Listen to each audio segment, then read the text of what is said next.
What is going on, everyone? Welcome to my channel. I'm that Scottish nerd, and in today's Theme Deck Tuesday we're having a look at the most powerful deck in the Theme Deck format, and it's so powerful in fact that your opponents are going to concede against you because they don't even want to play against your deck. If you want to see that type of content as well as a bunch of other formats, be sure to subscribe to my channel down below as I do post multiple videos a week. Let's get into the deck profile as well as a couple of battles. Here is the Relentless Flame theme deck in its entirety, so if you're not familiar, we're going to go through it very briefly, just all of the key Pokemon and some of the trainer cards as well. Of course, is the Charizard theme deck, the OG, so we have to look at the Charizard first of all. It has an amazing bunch of stats on it.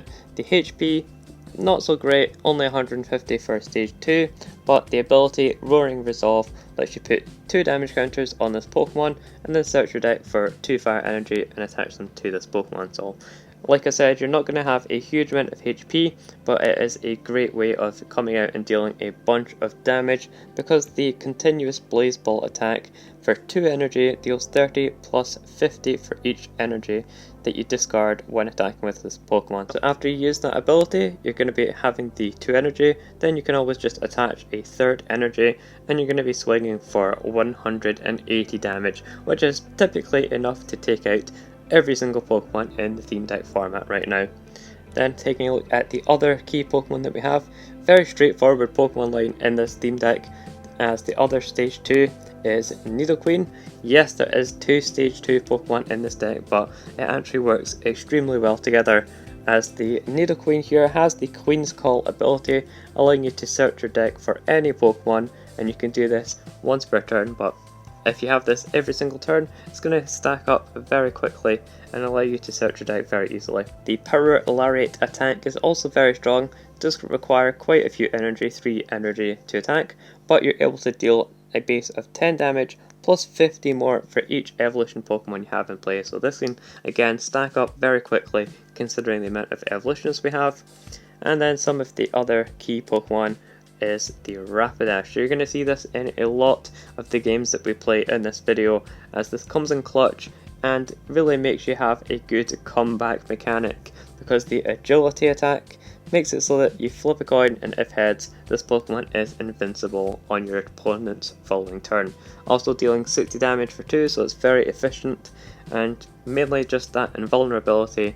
There's nothing like it in the theme deck format right now with the damage output, so it's incredibly strong as you'll see. And then the supporting Pokemon that we have is the Farfetch'd, allowing us to draw 2 cards with the Collect.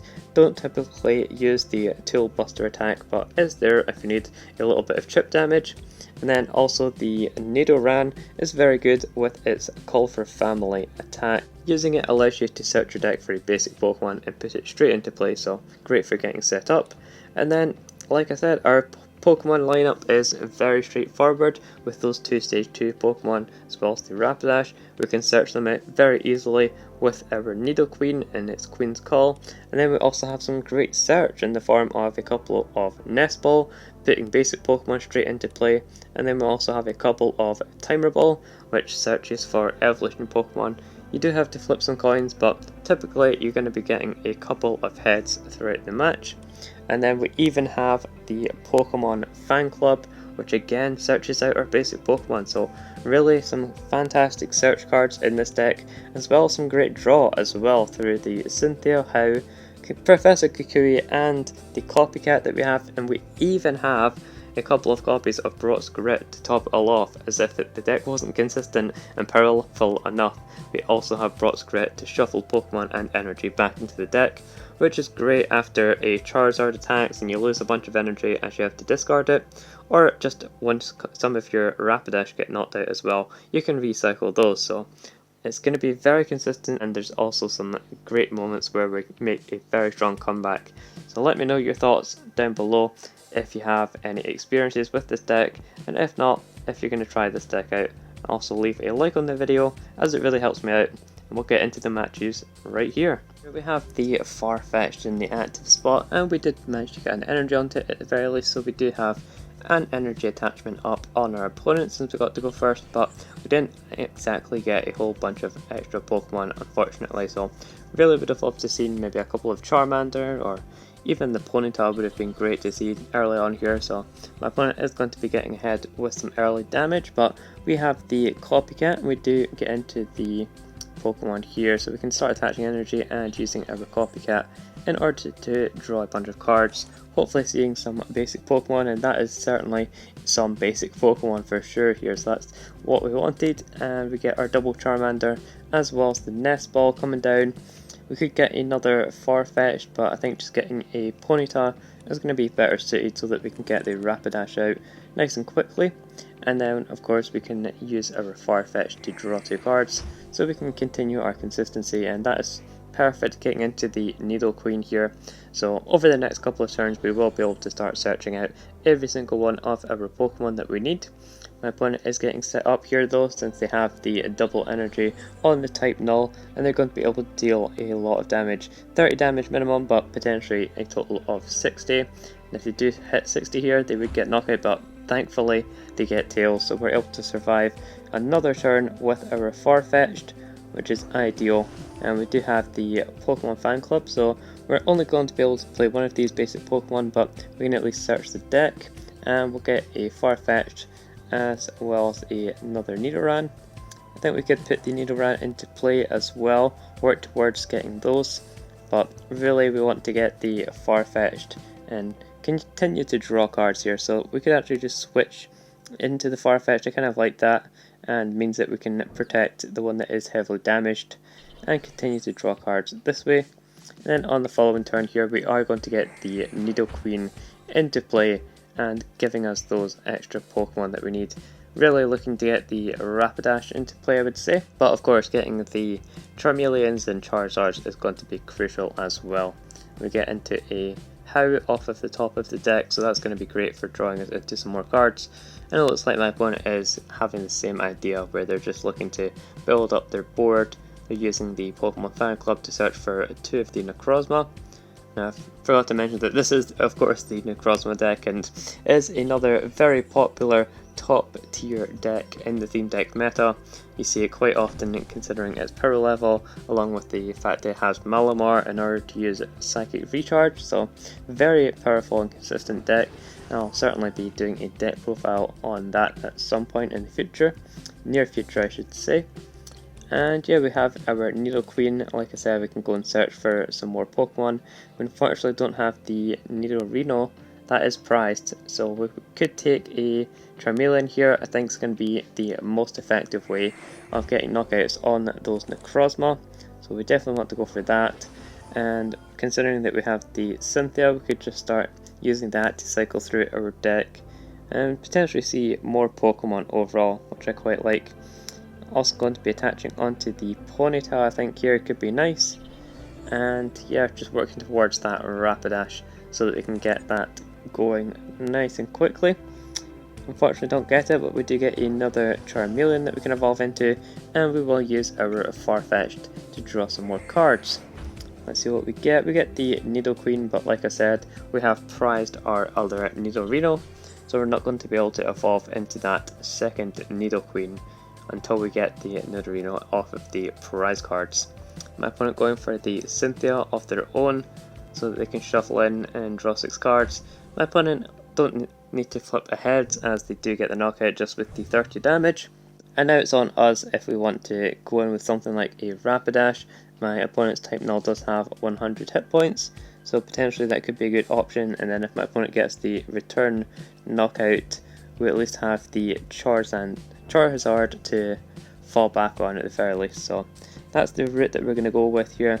Like I said, we have the Nidoqueen, so we can search out our Rapidash very easily.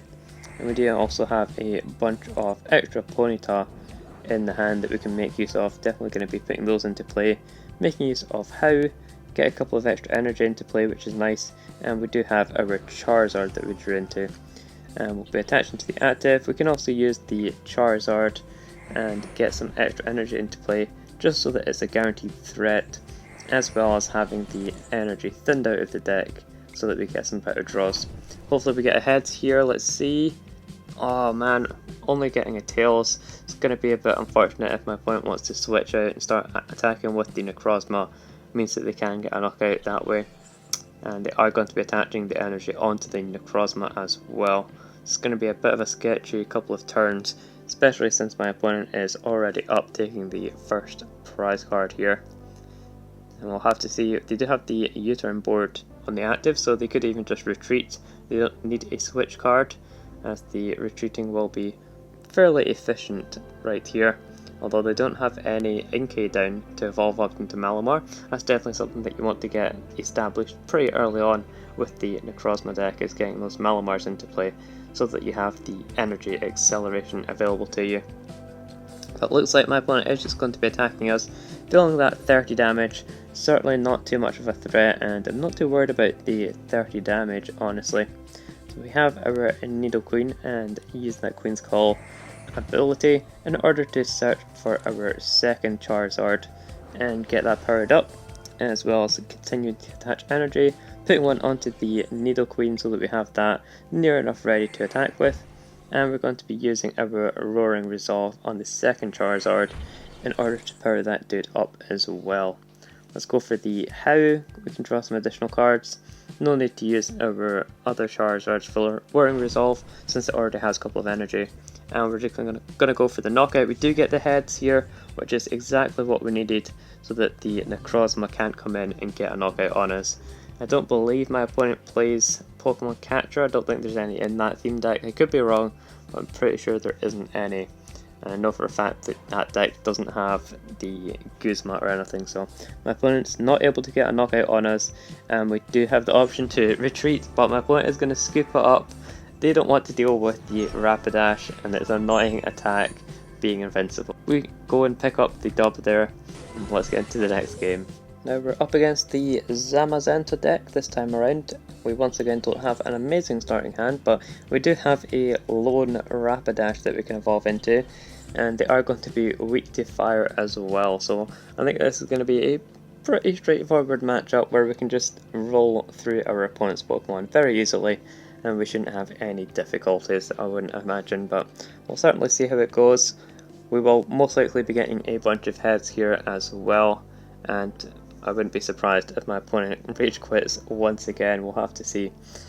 Hopefully we get into a match against the Charizard deck, the Vivid Voltage one. That would be pretty good, as that would certainly show off which Charizard deck is better. And it looks like we're going to be top decking another Ponyta here as well, so I'm definitely down for that. We can go for a very aggro route with our Rapidash. I don't mind that at all. We get the Nest Ball as well, so we can actually get down a Nidoran. That looks good to me, and we can always put down a Farfetch'd as well, doesn't hurt. And let's go and get the knockout here. Like I said, we're going to be dealing weakness damage on my opponent. Getting a Tails, but it's not going to make a huge difference considering my opponent is going to be behind on attachments now. They do have the Duraludon here, which is a nice Pokemon in the deck. Can deal 30 damage, but it's not going to be enough to actually be sufficient or be enough to get a knockout on us, really. We'll have to see though, and like I said, we're going to be attaching onto our bench Ponyta as well. So we have a pretty sweet hand that we managed to get into off of the first Cynthia here. There's the attack from the Duraludon, so being able to deal 30 damage and also accelerating that energy onto the benched Pokemon that they've got. Certainly try and get their bench powered up, but considering the amount of damage that we're going to be dealing, it's not going to be a good game for my opponent. Let's see here, we're going to be attaching energy and using our Cynthia, looking for another Rapidash preferably, but we do get into the Nidoqueen, which I'll definitely am happy about. We can take that, and let's go for a Timer Wall. Unfortunately getting double tails there, but you'd imagine we'd get double heads. Apparently not. We're going to get 4 tails in a row on our timer balls, which is really terrible, but at least we have the Nidoqueen in our hand, so we can at least use that on this following turn. And we do actually get a heads finally on the Rapidash, so you know, balances out. You get 4 tails in a row, then you're going to most likely get a heads after that, which we did. So thankfully we're not going to be taking any more damage from this Duraludon, and we can easily get a knockout on it, and then start powering up some more Pokemon on our bench here. My opponent gave us the Well Played as well as the Broken Heart, so perhaps they're going to concede. Oh, not yet. They're just going for the attack, and they're not even able to accelerate any energy either since they've not got any in the discard pile, so it's going to be a very quick game for us, as I said. Let's see if we have the Nidorino this time. We do have it, it's not prized, so I think I will actually go for that and start trying to establish a second Nidoqueen. That seems like a good idea. And we can at least go and use this one in order to get another Rapidash into play. And like I said, the fact that we're hitting weakness here, it's going to be making the most sense to go in with the Rapidash as much as possible. And we can attack, get the knockout on my opponent's Duraludon, see what we get off the prizes this time. We get another head, which is awesome, so my opponent's going to be dealing 0 damage to our Rapidash once again. That's exactly what you want to see here. And we can start working towards that second Nidoqueen. My opponent is going to have pretty much 0 chance against us with the amount of stalling that we're doing here basically, because that's what it is. And yep, there we go. Finally see the concede from my opponent since there's really no hope for them. Alright, getting into our last match here, and it is the big one. We're up against the Vivid Voltage Charizard deck.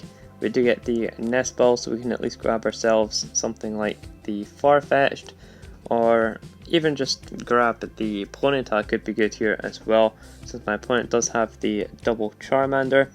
So I kind of like just getting the Ponyta and attaching to it, since we have the option of the Rapidash to go into and start dealing some damage, hopefully flipping some heads as well. And of course we have the Nidoran here in order to use the Find a Friend, which is actually going to come in clutch here to search some Pokemon out of the deck. My opponent gets the Hop, which is very good.